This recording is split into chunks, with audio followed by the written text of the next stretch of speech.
काला कौवा और राजहंस। गर्मियों के एक खुशगवार दिन ठंडी हवा चल रही थी।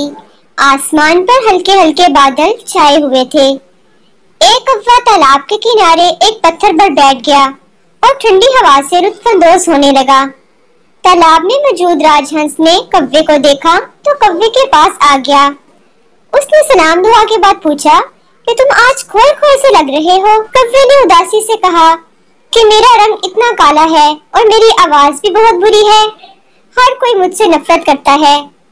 राजहंस ने कौवे को समझाया कि इखलाक सूरत से ज्यादा अहम है। राजहंस ने कौवे को आसान तरीके से समझाने का इरादा किया। उसने कौवे को कहा, मैं तुम्हें एक कहानी सुनाता हूँ। एक जंगल में कहीं से एक तोता आ गया। जंगल के परिंदों ने उससे पहले कभी कोई तोता नहीं देखा था।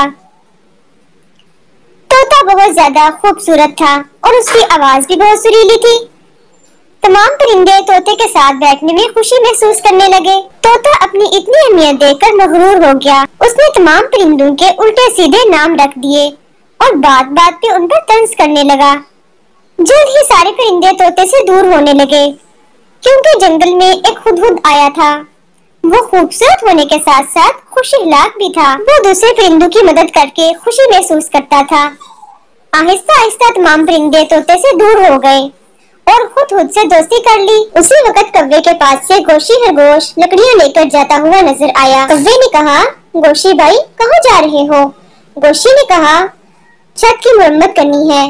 कौवा गोशी की मदद करने उसके साथ चला गया। कौवे को खुश देखकर राजहंस इत्मीनान महसूस कर रहा था, क्योंकि कौवे ने उसकी कहानी से सबक सीख लिया था।